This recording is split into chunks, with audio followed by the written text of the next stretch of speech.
Welcome back to the another installment of the CURVA Calcio Podcast. We've been trying to do this all night, and we keep. This is like our fifth take. This is the worst. It's the worst it's ever been. Actually. I don't think we've exceeded a minute yet. No. So if we exceed a minute, then we're good. I think this is the one. I'm really happy. Yeah. So anyway, before we begin, if you guys want to follow our social media accounts, Twitter, Instagram, they're on the background page of the video. Give us a follow. We're going to be keeping up with news from the Serie A, keeping up with highlights, and just like we do on the podcast. What's expected of the podcast. Yeah. And we do a great job on it. Anyway, so we sure do. Self-plug. So you got to self-plug sometimes. That's the way it works. Serie A this week, you can kind of call it 2 weeks in one. It's match day 4, match day 5. A lot of big storylines and exciting titles. I got to be honest, as a Juve fan, and 3 of us are Juventini and one's in and I'm an Internazionale. And I got to be honest, so the biggest headline of the season so far is, aside from Berardi scoring a bunch of goals. Well, how many does he have now? 5? He's still top scorer. He's got 5. He's still top Besides scorer. that, it has to be Inter's revitalization of Inter. Well, you see it every year. Because they always start strong, but there's something. And then when December comes, they fall back down into their roots. Nino, what's the stat though about Conte? You gave me a stat earlier about his. He has 100 around 120 appearances for all clubs he's played with. These are top. Yeah, he coached with. These are top league. So this is including Juventus, Chelsea, Inter. Out of those 120 games in the top league, he won 100 of them in first place. Or he's had those games in first place. No, he's won. He's won 100 of them in quite impressive. Out of all the 120 wins he's had, 100 of them were in first place. So it's a very impressive stat. It really tells about the charisma of Antonio Conte, how he can kind of, a lot of people, he doesn't get the hype he deserves, and that could be corresponded to his performance in European League. Obviously, Inter didn't have the best game. We'll get into that, but I will say this. Jose Mourinho, in an interview... No, it's Jose because he's Portuguese. That's Jose Mourinho... I shouldn't have said anything. Anyways, you tried to pronounce it correctly. You can get. So you're very conscious now about how you pronounce it. Jose Mourinho, in an interview... I don't want to mention the wrong interview. I think it was a BBC or something. But he did say that one of the most important aspects of a coach is charisma. And that's in terms of leading a dressing room. So this week, I do want to run down what we're going to talk about, though. I want to make it a little more structured. We're going to start with the Inter Derby match with Milan. Huge match. We're going to go into Juve. They had a couple of games this week. One was Balotelli's reappearance in Serie A, and he didn't have the best opening game. He had a good game. You know what? He was okay. It was a nice free kick. Nice free kick. I mean, he didn't score, but he had a good game. Great chance. It was mediocre performance. Yeah. But you can kind of expect him to gel in really quickly and kind of get back into the groove of Serie A. Then we had Fiorentina. They had Ribery's first goal. We're going to talk about. That was very nice goal. Very beautiful, and it's very nice. Sad to see them with as little points as they do. Yeah. Well, they had bad luck, and they had a really tough first 3 games. Then we're going to get into Lazio. They're kind of bouncing back, but they're still not where we expect them to be. Cagliari, for some reason, they're on fire. They got a lot of talent too, so we're gonna talk about that. Napoli, they just continue to roll on, but they had a bit of a hiccup too. I mean, that Cagliari Napoli. Did you hear about Koulibaly's suspension? 2 games. Yeah, red. For misconduct to the referee. Yeah, 2 game suspension. That was a frustrating game though. Yeah. I mean, if you look at the stats, they should have had it. Why do you think it's harsh? You harsh as in the red card or the 2 game suspension? Well, what's the standard for? We're gonna get into it what is the standard what's for the red standard for a red card? One for game suspension. But it's not because of the red card. It was because of the red card, and then it was his interference with the referee and what he said after to the referee that booked him or bought him another. Do we know exactly what he said though? No, I guess that's justified then. It's not justified. I guess that's the reason why. Yeah. Everything I looked up so far has. It just speculated that he said something to the referee. Well, there's a reason why he gave him 2 game suspension. So one was for the red card. Clearly, he was doing something that he shouldn't have been doing. And finally, after that, scoring on his own net. Okay, we'll get into that. And then finally, we're going to talk about. We already talked about that. That was an amazing goal. That was like our first podcast. Finally, we're going to talk about Roma. But first, I want to get into Inter. So Inter is off to an extremely hot start. They sure are. 15 points. And Conte, it's sad to say, but I don't see him relinquishing this position. I feel like they're just going to keep rolling. And I was going to ask you guys earlier too. Inter, if you want to compare this Inter team to the Juve 2011-2012 where they went undefeated, which team is better? Which team has more talent on paper? The Juve team. And you have to admit though, this Inter team, the Juve team had Barzagli, Bonucci, Chiellini. That was like the first year they were together. And their midfield was, I believe, Pirlo, Marchisio, and Vidal. Yeah, that's a lot of talent. Pogba wasn't there yet. They played a lot of talent. They played a 3-5-2. But who was up front? Vucinic, who was he was very creative. I was a fan of Vucinic. Was it Quagliarella up front too? Quagliarella was up front. Yeah. Matri was up front. Matri was the starter. They had Simone Pepe on the left side. Asamoah on the right. No, Asamoah came in the year after, I believe, right? 2012. Did he? I think he came in 2012. Sure. If you want to look it up. Yeah, I'm gonna check it out. They had Simone Pepe. They had Lichtsteiner. Oh my God, who? I love. They had Lichtsteiner. That was the first year he was here. That was the first year. But still, like, if you want to compare. Sebastian Jovinko. Did they have no? They had Jovinko the following year. Because wasn't he at Parma? Yeah. And I think at Parma he was partnering with Flocati or something like that. Anyway, if you want to compare this Inter team to that, I mean, attack wise, this Inter team's better. Yes. I mean, Lukaku is a beast. I'll be honest, Lukaku's a beast. But I feel like the team as a whole, they're just playing better. They're trying harder. Let's see here. Okay, so we're gonna look into this 2011-2012. But the thing with Lukaku, at the beginning of our podcast, I like the first episode. I mentioned that he's not a top-end striker. I still believe that. But for this system under Conte, in Serie A, I think he's perfect. It's the way that they're playing him is making. That's the thing. But at Manchester United, he wasn't being played properly. And then you see it now. Manchester United was split into two different categories. One that they didn't play him properly. And then the second half of his spell at Manchester United, he came on 75th minute, didn't really get a chance to do much. You can't expect a striker to score every game if he's only getting played for 20 minutes. Same scenario with Alexis Sanchez. But the way that they're playing Lukaku now, it's always in the air, never really on the ground. But it's a big guy. It's a layoff. So you're gonna pass it to Lukaku. You're gonna make a run behind the midfield. He's gonna lay it off. And you're gonna open space. That's the only way that you guys are gonna play. That's the only way that we play it. It's all layoffs. It's all based on coordinated movements and all tactical. It's nothing is built up in the momentum. It's already pre-planned. What's the best strike force? Is it Lukaku, Lautaro, or is it Lukaku, Alexis Sanchez? You know what? I'm actually gonna go with Politano.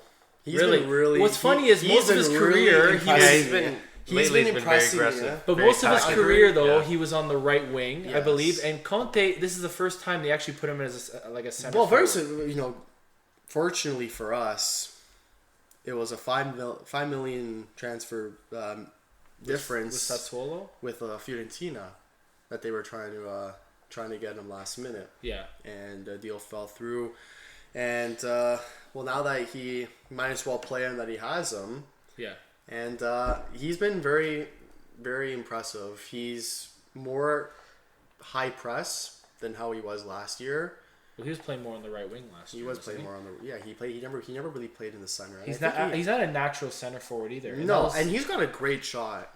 I'm not gonna lie. He's nicked the top crossbar. I forgot what game it was, but he hit the crossbar. Yeah, that was a nice one. Yeah. Which game was that? Milan. Was that the Derby match? Milan. Yeah. Very good shot. I want to mention Brozovic because because I'm sorry. It's because what? I like how you pronounce the names. You try your absolute best to simulate the accent. Hey, listen, we went to Croatia for a week. Is he Croatian? He's Croatian. Okay.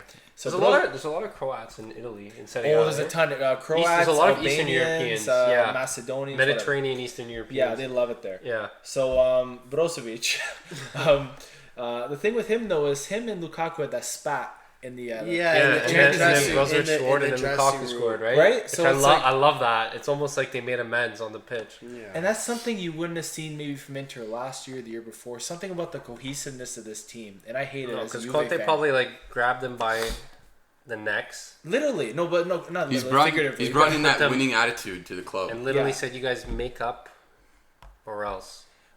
See, that's the difference between him and Spalletti. They're both. There's a lot of differences. There's a lot of differences. But Spalletti tactically Spalletti has a very big head. Yeah, massive. He takes good massive care of head. It, though. He takes care of it. He oils So it. Conte. He oils it. Head and shoulders. Conte's fake hair is very good. Did you ever see Conte in like the 90s when he was playing? Is he actually in the patches? Like he's completely he's different. bald, right? No, yeah. he got a trans. No, that his Anyways, hair. let's You get know, back like a on the paintbrush. topic. You know, when the type of hair that you see on a paintbrush. That's what it really looks like. thin one. Yeah. Yes, It's very distinct Straw-like. though of Conte. It's gonna be like that. All right, so His face differences is- okay. His face is getting there too. You see the wrinkles. Tactical differences. He's got like a Trump tan a bit. Like it doesn't look real. He's always had a dark. Trump tan. is orange. Conte is like a beautiful. Yeah, but Conte looks like he's such got. a beautiful. He looks like he's got specimen. bronzer on. Anyway, I want. So what? You get artificial tan. Everyone gets them these days. I want to mention. I want to mention everyone I talk to gets real artificial people tan. who are rich and travel, they get real tans. Okay, we're getting off topic. You know he's the highest paid coach in Serie A. I said this like 12 Why times. are you getting so defensive? Jesus Christ. It's okay. Why so are you guys being so offensive? Anyways, getting back to it, the big difference between Spalletti and Conte, they're both Glasses. Hair. glasses.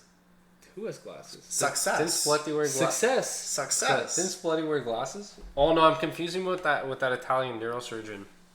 Oh, I know what you're talking about. Yeah, Okay, no. they featured him on Sanremo.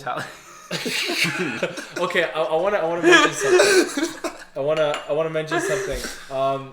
I didn't even get to my point, but In anyways, Pirlo's book, I'm Sorry, that looks like Spalletti though. that looks like Ranieri more than So, Spalletti. listeners, if you look up Sergio Canavero, one N in Canavero, MD, he looks like a younger Spalletti. He looks more like Claudio Ranieri. Actually, it's yeah. more Ranieri. It's a mix of both. It's I a think. Spalletti Ranieri mix.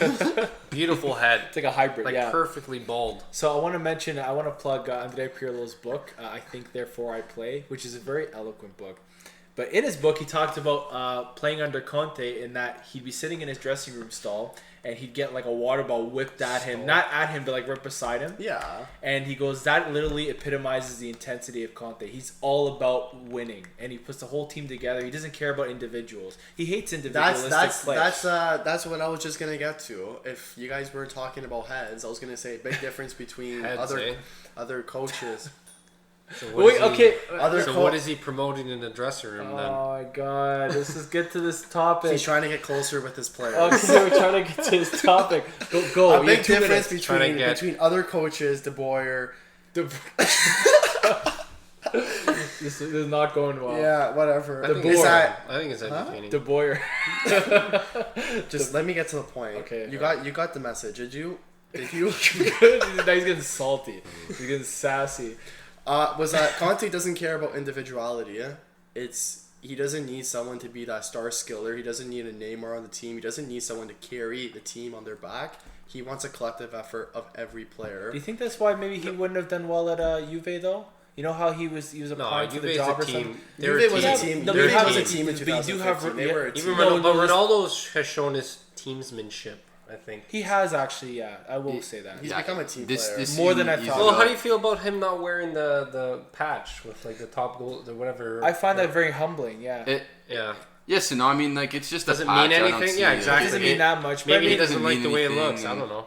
Like, Yeah, I think it's more he looks at the aesthetics of it. You guys are overthinking it. Maybe he guys- felt. the guys You know got what? his own Ronaldo's underwear very company, competitive and he's very goal driven. Maybe he feels like he didn't earn it yet. Maybe. Okay, that's Okay. that's got nothing to do with it. Okay. It's not Before we set get up like for you. caught up in all this stuff, what about Milan though, and Marco Giampaolo? What about the issue with Milan? At the moment, I don't think he knows what his vision is with the team right now. And that's a problem, though. That's a problem. Inter, of course, it's a huge. Well, we it's saw a that huge in the problem. last game, the Torino game. But like, if you look at the stats on paper, you'd think you would have thought Milan had it in the bag. Yeah, but you always can't look at paper. But that's exactly it's the when you tactics, got- right? Yeah. It's a tactics. With the Inter game, he changed the formation twice in the first half. With an additional time in the third half, he's just trying to mingle up these players in different formations, trying to find the best suit for them. He doesn't know. He doesn't know what he's doing. I mean, he's got talent. He's lost. He has talent. In what he's got to do with the team in order to get results. He knows what he's doing. He just doesn't know what to do. He doesn't know how to put his pieces together with the team he has. You know what I see? He's lost. You know what I see with Gianpaolo? He literally, this is his plan. And I don't know why he does this. It's basically get the ball to Suso and then cross your fingers. and look, because Piatek, he's not having a great season. He scored a penalty this week, but he's not having a great season. I think he's getting his confidence up now with the penalty. That was a good pen. He's gotten like 2 goals now, I think. Yeah, I mean... Yeah, that was a very good pen. And what about Belotti? For Torino, oh my god, right? Beautiful! Yeah, you see that the bicycle, the bicycle, the bicycle kick. Oh, and that came. It wasn't open. It was so quick too. It was like a little. It wasn't open. It came out of nowhere. It was more. It was more or less. He was under pressure. He was under pressure. When you're doing a bicycle kick, I've done them in the past, right? You fully have to commit with them. No, exactly. That's the thing, because I never fully committed to it. Did you have an open net? Yeah, no, but even when I'm just like messing around and practicing on the pitch, right? You got to be it's almost like a goalkeeper diving, right? Maybe you got to be fearless. Player. You cannot think about it. No, because if you're going for bicycle kick and you're worried about the impact, you're worried about hitting the ground and stuff like that, you're not going to get it. Yeah. And he did it so quick, It just looked like he did a backflip. Yeah, he literally exactly. It was a fluid movement, and he's like, I want to score, and he made that happen. Okay, but I'm gonna ask going back to AC, Milan. To AC Milan. That's fine. Theo Hernandez played 25 minutes in the Derby, and he had very promising. Do you expect big things from Theo Hernandez? I do actually, and he was the closest to score. Hit the outside. How do you feel about Kessie's wide open miss? Oh my god, that was Kessier, sorry, that was my mistake. And all his players are looking at him like, come on. That was bad. Well, I mean, did you guys see D'Ambrosio hit the post on an open net? At least hit the damn post. That was season. At least hit the post. Though. I was at work when I saw that. I was flipping shit, to be honest. Yeah, but he hits the post and you're in front of the net and it goes. No, but Kessier, out of the stadium. Kessier's play. Yeah, Kessier all around played a good game. He's a good player. He's a good player. He's their most promising player at the moment. You think so? He's got good physicality. He's a strong player. I want to ask you guys something though. So, of all the players on Milan, how many of them would? Because you can make the case that Inter and Juve are very similar levels right now. There's basically two, and then there's the rest right now. And Napoli's in the rest. is very strong as well, but they're not up there with Juve and Inter. It's like a 2-horse race, I believe, and that's what's going to happen all season long. Yeah. How many Milan players at the moment would start on either Juve or Inter? Suso. Not even. I wouldn't even see Donnarumma, maybe? He's a good keeper, though. Yeah, no, it's a good question because you don't really know, right? You got two good keepers. If I was... the thing with Suso is I would be subbing him on if I was a... What about Leo? Leao looked really promising. He came in for a little bit. Brazilian too? No, he started. He started, yeah. And he subbed off. He was the biggest threat. He gave us the most danger. He's still a very raw player, though. He's a raw player. You're a Milan fan too, Nino? Oh my god. He gave us danger, yes, as an Inter fan. Bipolar. Oh, it makes a lot of sense now. Okay. So no, but honestly, there's no names that would come to mind of who would start on Juve or Inter. Not at all. And across the Serie A, or you're talking just for Juve? Suso's very, very. No, any player on Milan that would start on Juve or Inter. Not at all. No, they wouldn't. Suso would be subbed on. Yeah.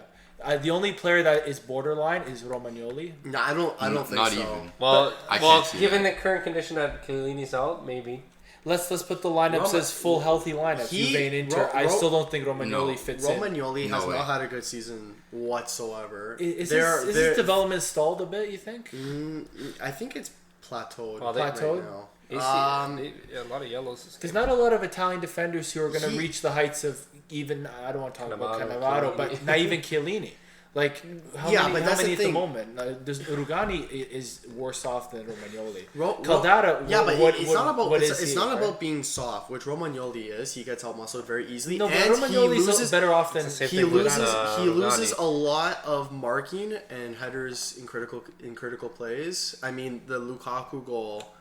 Romagnoli was marking him, marking behind him. He was behind him, right? Yeah, I remember that. On the wrong side. Yeah, you got a cross coming in. You got to get in front of him. You see, the thing I know about the thing I notice about Romagnoli is he's more of a tackling person. He doesn't think it over. He's not likes to get those yellows. He doesn't understand the tactics yet. He's very, very quick to jump into the play. a lot of people, the center back, including like from past experience of myself, when you see a ball that you can intercept and kind of interplay with, you kind of contemplate: do I take the man or do I take the ball? When I play defense, but he plays ball every single time. It's get the ball, do whatever you can to get the ball, and completely neglect everyone around. It's like it's a one-man show. When I play defense, and you guys could attest to this, I try to play as intelligently as possible and predict where the ball will be. It was a frustrating season. No. But you remember that game we played against the top team in the league, and I slid in out of nowhere and intercepted the ball. Do you remember that? It was at Morgan Moyle Park. Yeah. I don't know where. I don't know where. Like, if you don't have to be some brute defender, like, muscling guys out. It's defending is primarily you gotta with really, your mind. You gotta look at the movements of the attack. It's reading the play. You gotta read the play. You have to know how to read the play. And you gotta predict when that ball is gonna be available for you to intercept. As a center back, it's like when they say when you're driving, you can't have 8 seconds looking in the same direction. No. You have to be constantly motioning your head. Your head's gotta be on a swivel. Yeah. You gotta know where everyone is. Your head cannot be still unless you're going for a header.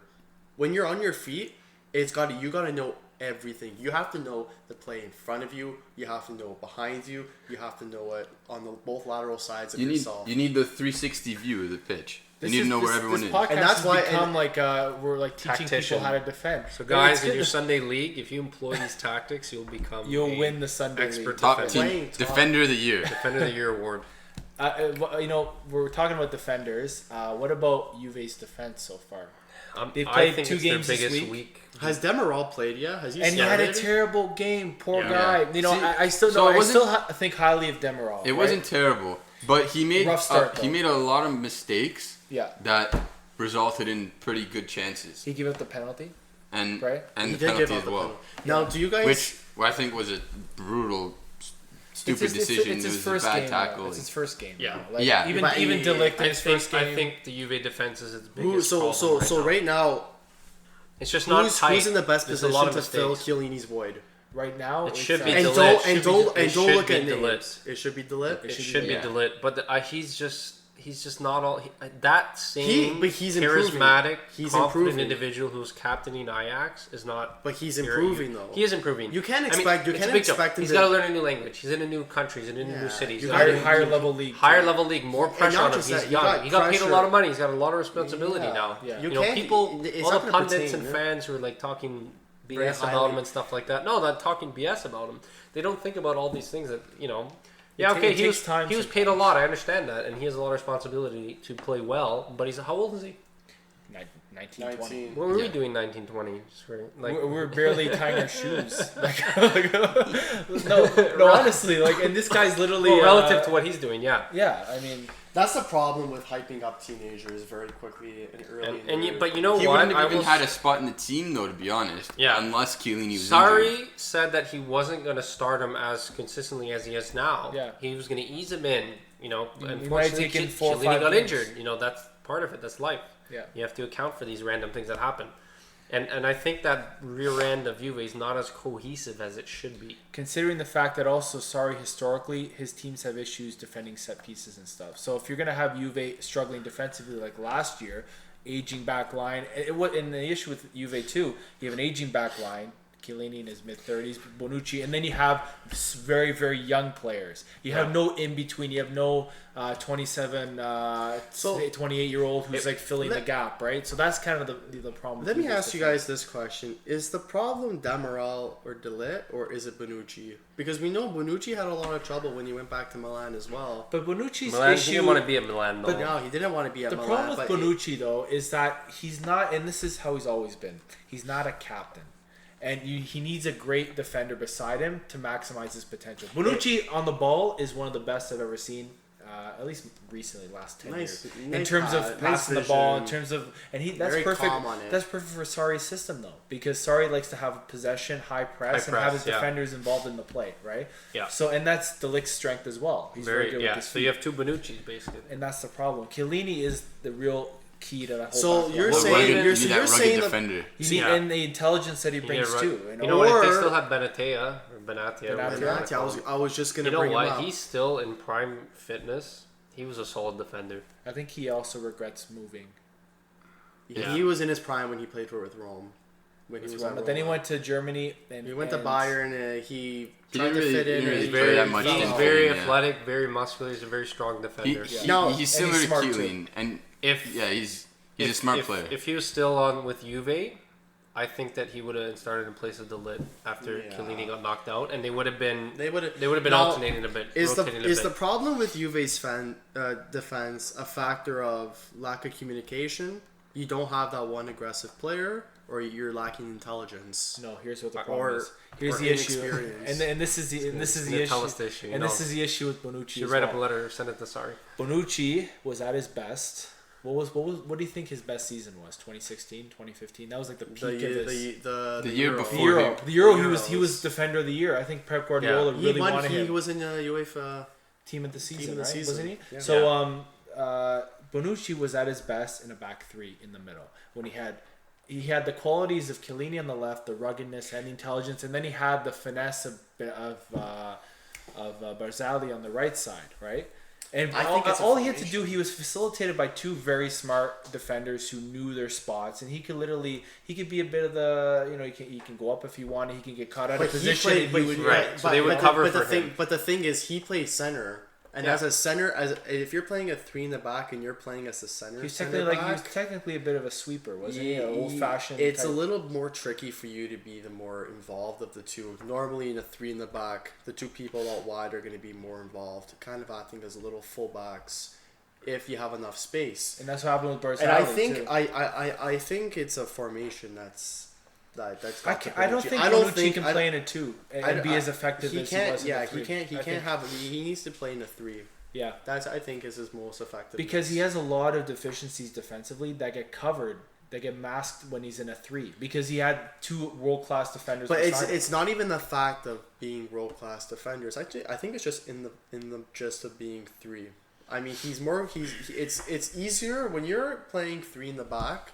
Personally, for me, I managed 3 in the back and 4 in the back when I played rep. It's a lot easier to control 3 in the back. It's a lot easier to mark runs. Yeah. It was so much easier to keep up with but strikers. For some people, it's not. For some people, they prefer it's a little. Right? So, when you play 4 in the back, it's a little easier to get broken up quickly. Yeah. Especially if your back line isn't moving as a synchronous unit. If you got one person that's lagging behind, that back line is very susceptible and vulnerable. Mm-hmm. Like it's to penetration. So we're gonna get into. I want to get into this. Balotelli, his debut, love it, right? Juve got under his skin a bit, which they knew what to do. Balotelli, I love the number 45. That to me is his number, right? When you think about it, I don't like when you use number 9. I like 45. How about 17? Anyway, and he played well. Trying to bring out his Liverpool days he was okay though, right? Oh, his Liverpool days. No, he had a great free kick. Did he score a goal with Liverpool? He did. One goal. It was like a Community Shield game. It wasn't an actual Premier League game. It was like Alan Smith. How about Alan Smith? No, honestly. No, but that's like Josie Altidor's record in the Premier League. 1 goal and like. But he played for Sunderland. I mean, what do you expect from the guy? Well, see that Netflix series on Sunderland? Really? Sunderland Till I Die. I was gonna watch the Dazen of Mario Götze, future the Zone. Cam. Yeah, the Zone. Dazen. You know that his career didn't turn out to be what it was supposed to be. Mario Götze. Ever since he went to Bayern. During the no, when he played his first spell with Dortmund he was an unreal player. His first spell with Dortmund before he went to Bayern, he was amazing. So I want to talk about the Brescia game though. We've been hyping Brescia up all season. You've been hyping. Me in particular about Galati too. I'm hopping on the Brescia bandwagon. I'm a huge fan. Donnarumma scored again, right? Stop laughing. Honestly, Donnarumma's good. If they keep this up, I can see him contend. You guys got to keep with one team here. What are you guys, bipolar or something? Stop. Stop with that chair. You keep making noise with it. If Brescia keeps playing the way they are, and Donnarumma can keep his form, I think he'll contend for top goal scorer in the league. He might, yeah. I think it's not the biggest threat up front is Donnarumma. I think it's actually the roles are reversed. Balotelli's there to supplement Donnarumma in my personal opinion. He's there to bring in like the skill and experience of playing in other teams and games. It's Balotelli's team though. I think it will be his team. It's his team. Yeah, I think so. If he lasts. You don't know because he might. What do you mean by crazy? He might go somewhere else. What do you mean? It's his team. Like he's gonna perform best with them, or the team is gonna be built around him. Is gonna be built. Yeah. Okay. Tonali's not gonna be there next year. You assume Balotelli's here for the long term. Yeah, he's gonna go. He's having good. Beautiful. Tonali good season. Tonali had a great game. Just that beautiful pass he gave to the right wing. He's been playing. Amazing. A lot of people compare Tonali to Pirlo. We talked about this before. Pirlo, it's I've heard about that. But he's also Pirlo, it's half Gattuso. Yeah, he's a little more rugged, and he's quicker too. He likes to push up more than Pirlo does. He's more of a runner. He likes to run. He doesn't like to stay in one spot. He's a bit of Verratti too. How do you feel about Romulo too? He's been good. Yeah, Juventino. Yeah, as a right wing back, right? When he was at Juve, he was a center mid, I believe, and he also backed up as a right back. Funny in Serie A, like you could develop into a good player late in your career, whether you're a striker, whether you're a fullback. Sometimes you have the right fit, and you just it happens. I want to get into Fiorentina. Fiorentina versus Atalanta, big game, and we're going to get into Atalanta too because Serie A is blue. The San Siro is black and blue. Anyway, so we're gonna get into this. Atalanta playing there. What about Frank Ribery's first goal? That was beautiful an amazing goal. Chiesa scored, very good touch, right? And Chiesa, that was his first goal of the season. Right? The cross from Chiesa was really good too because he really had to fight off the defender because he was isolated just near the touchline. Yeah, fought him off well. Fought him off very well. That's on the Ribery goal. Yeah. Opened up some space. Now, you know what the funny thing is that a lot of people look at Chiesa and they kind of compare him with his father, and they say that in front of the net he tends not to make the best decisions. Do you agree with that? Yeah, I think he can have a better goal scoring record if he made better decisions. But it's not about goal scoring. It's just an all round. It's all general, based on the plays, runs. This is why I think at this point, if he doesn't develop his game further, assuming he doesn't develop his goal scoring and final third play it's further, the finishing touch that he needs. I think that what's holding him back from being a world class player is that in the final third he doesn't have that ability. Like you mentioned, the final pass or that goal. No, so the final he's very selfish sometimes. Like he'll make the wrong decision. I think he's selfless. No, I don't think so. I think he always reverts to a pass first. He just makes the wrong decision. He's got a good. He hesitates. He hesitates. He's got a great vision, but that vision comes in a particular area of the field. It's when he's approaching the edge of the 18, when he's coming in on the side. Yeah. That's when he's at his prime. That's when you know he's going to do something well. If he's going to send in a low cross, if he's going to look back post, or if he's got a great shot as well. It's when he's centered and he's in the 18. What he tries to do is dance around too many people. He tries and look for a pass. Sometimes he takes a little too heavy of a touch, or he takes an extra touch. Yeah, he takes himself out of his goal scoring position. The passes he makes with his teammates, they don't link up together. But yeah, I mean, but the issue with him now, he really wants to move out of Fiorentina. He really wants to go to Juve. I don't think so. No. I think so. I think he wants to go to Inter. I don't know what you're saying. No one wants to go to Inter. Anyway, so no, but the issue is though, the way they're playing, they have Ribery on the left side. The ball's always crossing into Ribery. He's going to be that guy who's going to be that final catalyst, whether it's going to be to pass the ball back into the middle, or it's going to be to score a goal. And we saw with his goal, right? Like I think the ball's always going to get to Ribery's foot, and that's going to hinder Chiesa's ability to score. But then again, Chiesa has to take his opportunities when he gets them. Like and we talked about it too. Like he'll be in front of the net, he'll have a chance to score a goal, he'll take that extra touch, which he shouldn't. And I've seen that throughout his career so far. He's in his early 20s, right? 21, 22. So you would assume he'd develop his skills a little more. I just don't see him. I don't know. I just don't see Chiesa developing that. He's 21, and I don't know. I think he's young. He's still young. Yeah. Personally, to me, he's perfected his game as a midfielder, not as an attacker. As more of a wide midfielder. He can cut inside. He is that modern wide midfielder. He's not much of a winger. He's more of like a prime Candreva. He moves around. Like a very very equivalent to prime Candreva. I mean, sure. Nino's favorite player. Yeah. He's actually he's the player on the back of my home screen, so that should tell you. Disgusting! It's disgusting. You guys can't. Can I see your home screen? Oh no, you don't want to see it. Oh my god! Thank God we're only audio. We're not. Why are you changing it? Yeah. No. I'm trying to Can swipe. I see your home screen? Yeah. You can see the home screen. Can we talk about Atalanta? After I see this home screen, what are you doing? Here. Show me the Why? The app's in the way. Thank God the apps are covering it. Can we talk about Atalanta though? I gotta update a picture. I don't like the jersey. Jersey brings back bad memories. Let's talk about the best black and blue team in Serie A, Atalanta. With that best attack, and Zapata scored again. A beautiful volley. Stunning strike. By the best attack in Serie A. The best attack. Why do you think so? They're just amazing. Gotta go against you on that one again. No, you're not, because it's the truth, and you can't hide from the truth. So they had a bad game in the Champions League, and they bounced back with some really strong performances. You'd admit that. Yeah, two good games during the week. Yeah, and I think they're fifth in the league now. They're contenders to be right back where they were last year. Sorry. Cagliari's they're third in the league. Sorry, they're third. Cagliari. Cagliari. They're third. We were practicing that before the podcast. I can't do it. It's okay. Atalanta's in third. They're third in the league. They're third. Yeah. Yeah, they're doing good. I mean, how about Martin de Roon? He's their center. How about Castagna's goal? Castaña's goal late in the game against Fiorentina to tie it up. That's the game. Now, yeah, what were you saying? Nino? Atalanta have a lot of attacking. They're very attacking. They have they have a lot of attacking options. No, they have a ton of attacking options. Yes, and right now, based on what you saw, I think 5 games is enough. 5 games is enough for us to kind of pick out who we think is going to excel the most throughout the rest of the season. Okay, let's pick our top 5, let's say. No. If you had to pick 3, so playing a false 9 and 2 strikers, which is the way that they play. I think they play 3-5 or 3-4-1-2.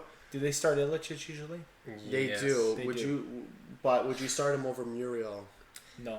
Muriel's been playing amazing. He's still second leading striker in Serie A. Zapata and Muriel to me are two. So you can't supplant them in the lineup.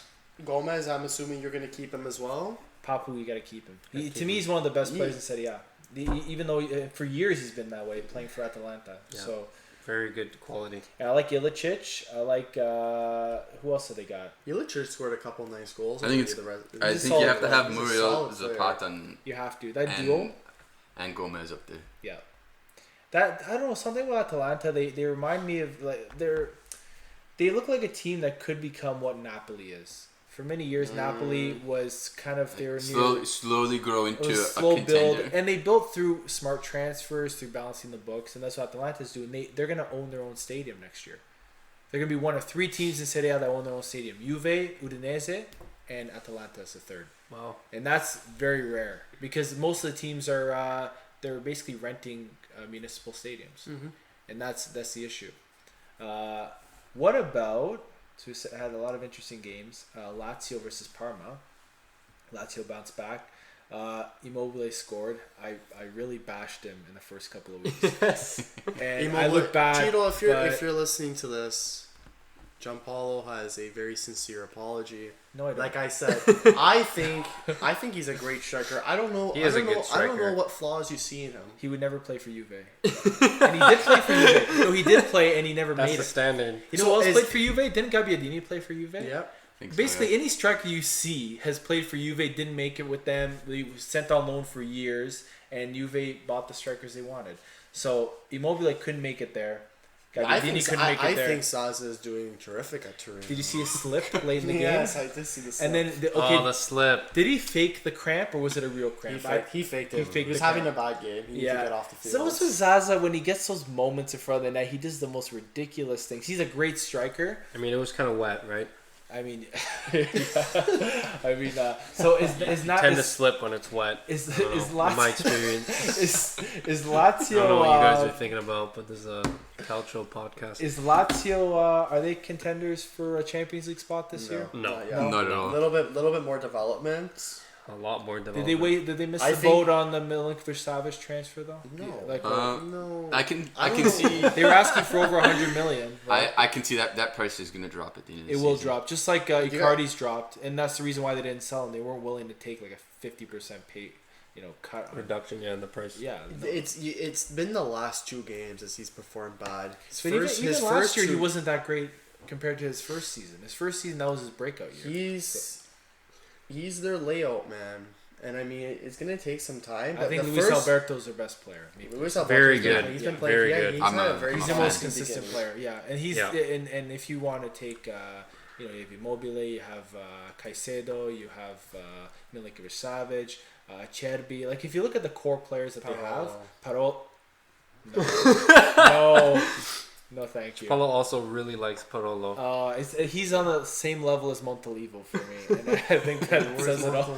Montalivo, is he still playing? Like, I mean, he was on Milan's books for years. Wait, he was their captain for years. Is Alshore Arwe playing for Roma still? No, he's in China. Yeah, he's in China. He went to he's China. making 10 million. I loved Alshore Arwe. He wasted his career going to China. And he's still a quality player. He's not even old. Yeah, he's 25 or 26. He had his best season, and then he left. I mean, he went for the payday, but I would probably go for it too. If it's 10 mil a season. Alshore is quality, man. He's such a good winger. And he's in a good age as well. 29. Still in a fine age. I mean, how old is Bernardeschi and Dybala? Oh, they're in their 26, 24, 25, 26. No, Bernardeschi is 25. Going back to the. Seems like Alshore's been around forever though. It does. He started young. He was that prodigy from as a young kid. He went to Monaco as well. Yeah, where he built a little bit there. I think he established himself a little bit, and then he went back down. Just like many players recently, when he was at Milan, Milan does something to players. Man, Handanovic saved you guys in that Lazio game. Oh my!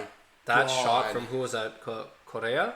It was Correa, yeah. Oh, the beautiful. One you got a tip on. He curled that ball. Oh my god! Yeah. Handanovic is a great keeper. Can we talk about Cagliari? He's very underrated. Wait, going back to Milinkovic. Okay, then we'll get to Cagliari. I just wanted to say, first 2 games, Spal and Torino. I think he played well. I think he's got 3 assists so far. He assisted 2 of the Immobile's goals against Spal. I think you guys are being a little harsh just for 2 games in which he's hasn't. But does it make a difference if he's on a team that doesn't end up being in Europe? Does it make a difference in terms of who are we talking about? Milinkovic-Savic. Oh. Does it make a difference at the end of the season, assuming that Lazio has a down year for some reason? I don't think they're gonna have a down year. I just they won't be as good as they're not gonna be as good as we thought they were at the beginning of the first podcast. But I could see maybe just fighting for 5th or 6th. Around that which range. Is where they usually are, right? They're usually a Europa League team. Yes. In the odd season, they make a Champions League run. Man, Handanovic is underrated. He is underrated. The saves in that Lazio game are like world class. Yeah. You should have seen the saves. That's like against, some Ter Stegen. You should have seen the saves against Milan. He's had 2. Piatek had a great chance. You guys don't deserve him. Actually, he's got 300. He's got 301 appearances with us, and he's got 301 stellar games. Goals.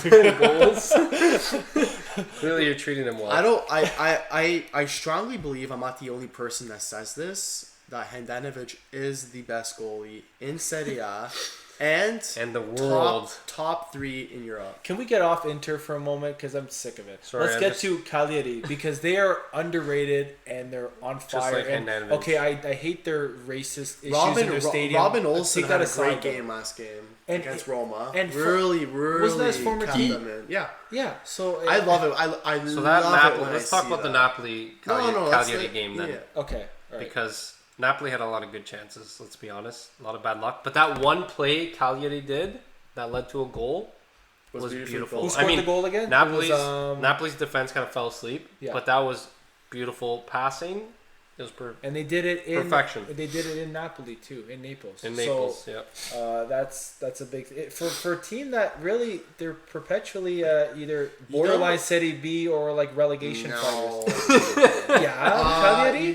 They're borderline near the bottom of the table, right? Usually. Personally, to me, I think they're going to be maybe 10th or 12th, mid-table. Who's been really performing nicely? Lucas Castro. Yeah, I think he scored. And also Luca Pellegrini, who's owned by Juve, he's been immense. Owned by Juve. No, he is. He's on loan to Cagliari, and he's been immense for that team. He's made that left side, like playing as a left back. He's made it very. He looks like a winger. He's always in the final. Juve's gonna have to bring him back. Have you noticed? Just watching the highlights from the Roma game, a majority of the game was played on the left side, where Pellegrini was. Pellegrini's good. He's already established himself as one of the people who you're going to relay the ball to most. He's very creative. Is he the future of Italy at left back? No. It's him or Spinazzola, right? Or Emerson. I don't see Emerson. He's more of a wing back, right? He's a bit more. But he's been starting. He's been doing pretty well so far. Is he still injured, or was that just temporary? Well, I mean, all injuries are temporary, but I mean... what about... most of them. While we're on the topic of Napoli again, though, what about the San Paolo's renovations? Do you like the new seats? Well... the blue and white?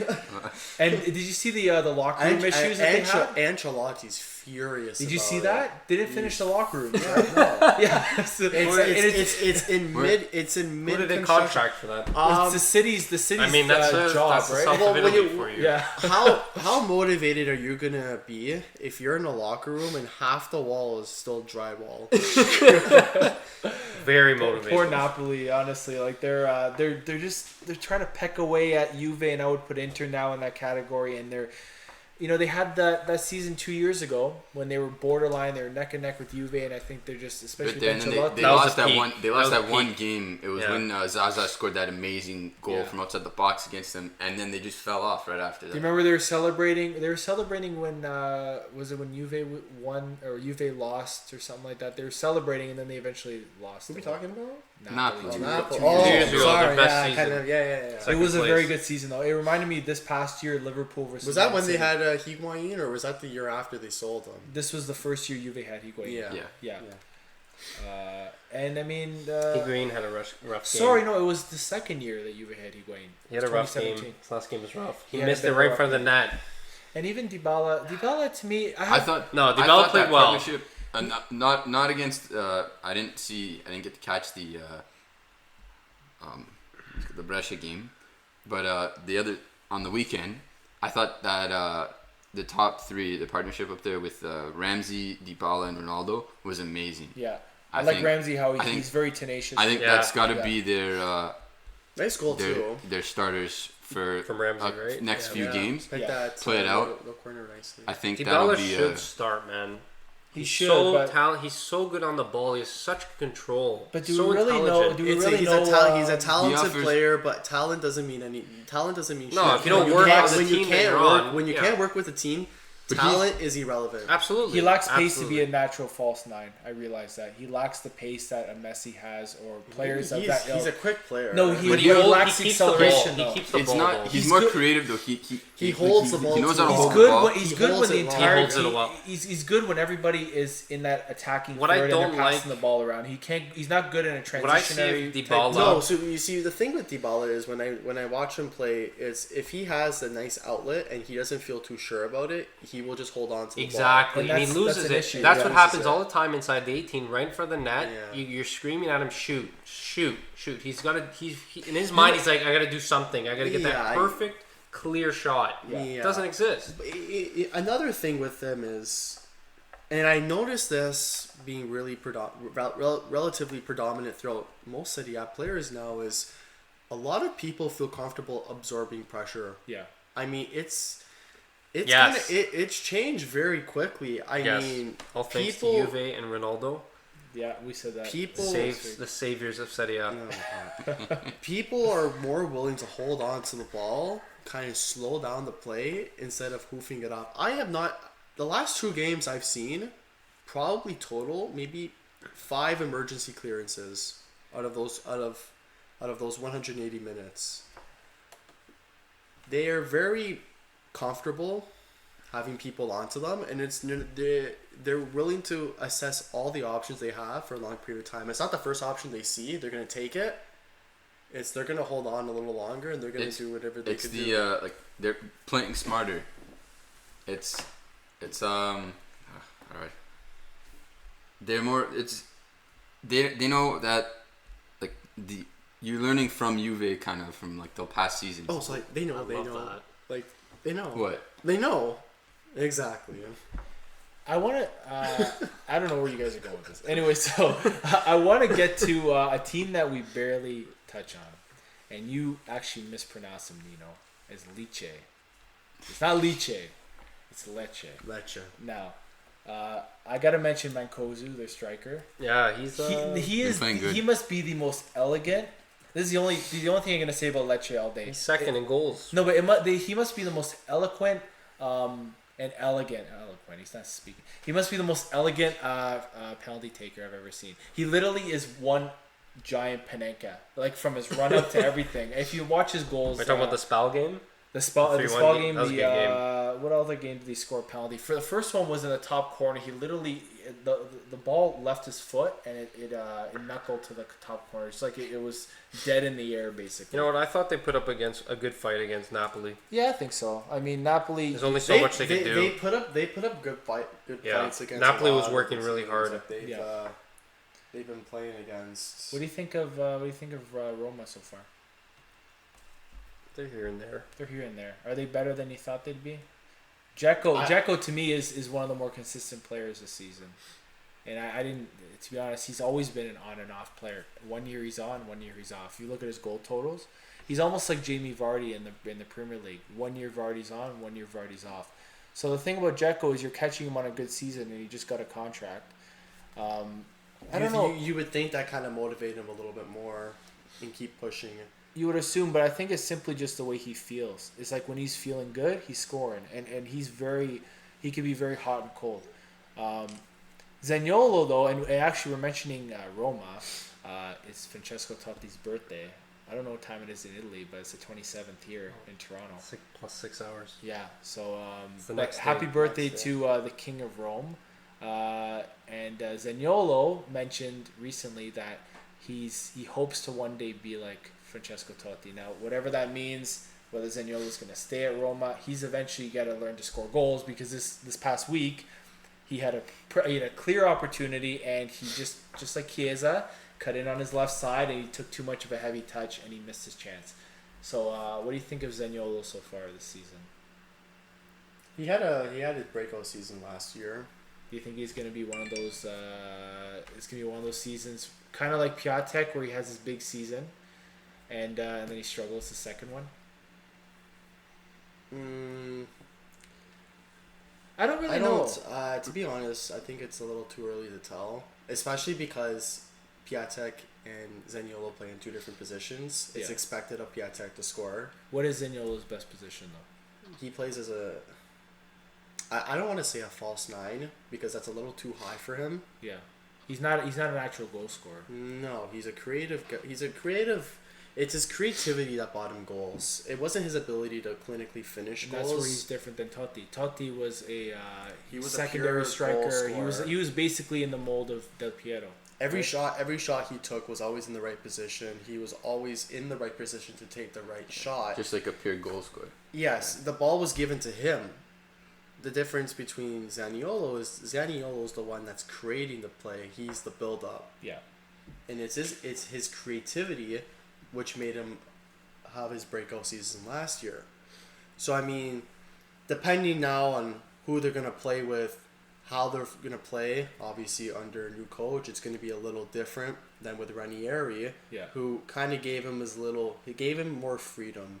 I found he struggled under Ranieri. I found that when he moved him to the wing, that was his big issue. That was his at the big beginning issue. of the season. He had no pressure. He's part of that incredible swap with Nainggolan. Di Francesco liked to play him in the middle, right? In the middle, yeah. And they gave him the freedom. He was the outlet, which is, you know what, I found that very surprising. Yeah. Because he was Inter's youth player who they bought, and how many times do you see a team buying a youth player, implementing him in the starting 11, and giving him freedom with the ball instead of playing on a strict structure. Yeah, he had more fluidity with his game. Do you think? And I think that's a big difference. So if they can kind of replicate that again, give him a little bit of fluidity. Yeah, sure. He he's gonna play well. He's been playing well with the under-21s as well. Yeah. Same scenario. I just hope that the issues with the young Italian players, like the previous generation, we saw. Who do we see in the previous one?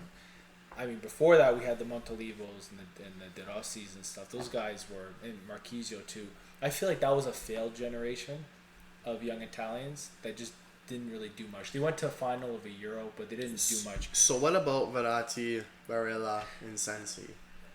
What do you think about that? Verratti's in a different category. He's in his late 20s. Him and Insigne and Immobile, they're kind of in the similar category. Are you surprised that Insigne, although he's having a pretty good start to the season, isn't playing as much as he's? I don't think he's starting most. There was of the rumblings that they might consider moving him, especially when they were looking at James Rodriguez and they're thinking of Herving Lozano taking over his spot one day. Well, they went back to playing two at the top. Yeah. And I mean, that's going to isolate Insigne because we know he's not really a centerman. No. He's got a great right foot, but he likes to use it to cut in. Yeah. Right? So he needs to play on the far side, but he is, in my opinion, no way a pure wide man. He needs to be a winger. And we have only... sorry, go ahead, Nino. So it's either you could play... Would you like to see Insigne play as a cam? Do you think he's going to flourish? No. No. Insigne is a winger. He has his flaws. I think when he's playing with a guy who can really put the ball in the net, like a Higuain type, he's going to put up his high assist numbers. But the way Napoli's playing now, you have Llorente up front. But it's not even just his assists while he's contributing with his own goals. Yeah, I just think there's something about Insigne that makes you wonder if he is a top-level player as well. I don't think there's any Italian today that you can put in a category of being a top-level player. And I think that's an issue with the development of the last generation. We hope that Zaniolo or Moise Kean or, name someone, a Chiesa, can develop into that. How is Kane doing? He's doing okay. He's playing. Is he scoring? He's he's not scoring. He hasn't scored yet, and he's not really starting. Well, game. He's playing alongside Iwobi. How much do you think he's going to score? Well, he's also playing with Richarlison too, and he's a good player. I like Bernard. Yeah, I think he's a great player. But he also has his moments where Bernard. Yeah, I don't know. Anyway, we have a couple of minutes. I do want to talk about a couple more things. One is Buffon's return to Serie A. Very special. What did you think of his game? He looked like the old Buffon. What do you think of the goal? Yeah, amazing goal though. Amazing strike. You can't blame him for that goal. Mm-hmm. First of all, the penalty. Demiral, my favorite player, who's still to me a great player. He's going to be amazing. He gave up a really terrible penalty though. Let's be honest. Then you get the penalty off the post and off the crossbar. Ball goes out and a wonder strike. Who scored the goal though? Do you remember who scored the goal? I'll pull that up. It was a really nice strike. And Buffon, and any keeper in the world, like no one would have gone to that, right? No, a lot of bodies. It was a perfect shot. It went top corner, right? Top corner. We've seen a lot of nice strikes like that. Miguel Veloso. Oh, Veloso, the captain. He was, and he used to play for Genoa as well, right? And he actually played for Portugal internationally too, which is funny. Last thing, since it's Totti's birthday, I want to ask you what your favorite Totti memory is. Any recollection? Mine was actually his retirement ceremony, and how he literally walked the entire field and he was bawling his eyes out. Everyone's done that. No, but there was something about when Totti left. It left a hole in their heart. He is Rome. He literally epitomizes Rome. Can anyone epitomize Rome like he did? Do you think anyone's got the potential to? An emperor, one of the emperors. No, like as a player. No. No. What about Florenzi? No, not even close. De Rossi maybe is a runner-up. Yeah, and De Rossi got kicked out. He's gonna have a bigger. How does he do at Boca? Yeah, he's doing amazing actually. See him tackle that guy. Flying kicks. He's very Really do you have a nice Totti memory? I know Anthony. I like when Totti got mad at Balotelli. I mean, that's what we're and he kicked him. Well, Balotelli. I mean, I'd be pissed off if Balotelli completely finessed around me. Yeah, that's what you see a lot of players. He finessed him, and then Totti couldn't handle the heat. No, clearly we know. Listen, Balotelli to me is probably one of the top 3 or 4 most skillful players I've ever seen. You know what? Pure skill, when he's got the ball at his foot, he can do anything with the ball. You know who I think is a god? at skill, but he just made stupid decisions. Ricardo Quaresma. He could have been something. He's playing. He played for Inter. He's playing for Besiktas. Yeah, come to Besiktas. He thought he was this big player. Everyone loved him. He could have been something big. He could have been equivalent to like a Ronaldinho. You can say that about many players who played for Inter. He let Gabigol, right? Gabigol's back with Brazil again, and he's been playing on loan. He's been playing really nice. No, he's back in the Brazilian national team. Oh, is he? So much for doing crap at Inter. He was supposed to be the next Ronaldo. Well, that's what happens. That's what happens when someone hypes a player from the Olympics, not even from the World Cup, from the Olympics. How much competition is there in the Olympics? Did Brazil have competition? They played Germany's under-21 team. We're gonna make a list next time because we gotta run. We're gonna make a list for our next podcast on how many players. We're probably not gonna do it. We're gonna make a list anyway. We're gonna probably forget. Of all the players that Inter ruined, all the careers they ruined. You cannot say anything. Okay, Juventus have the worst player development. We don't want to hear it. Not even on the same spectrum. Don't even start with that. Juve, the way they develop players, you guys are speaking stupid. Hold on. At least we don't try. All right, we just go and buy the players. Inter goes out. You guys tries to develop. What happened to Luca Morone, biggest center back?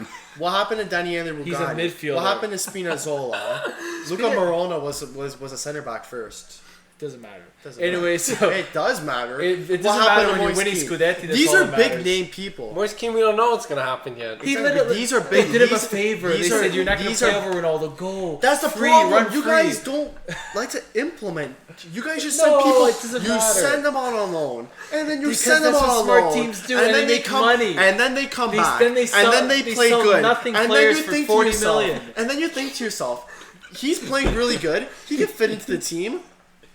Let's send them on loan again. Name how many players Juve. They sold Spinazzola for 30 million. Spinazzola, a bench player who's 27 years old. These are big name no, these are not big name There are mediocre team players that you guys completely screwed over. We literally we create the market for the player, and then we sell the player without even seeing him. Listen, it's a business. It's a business. What happened to Perrin?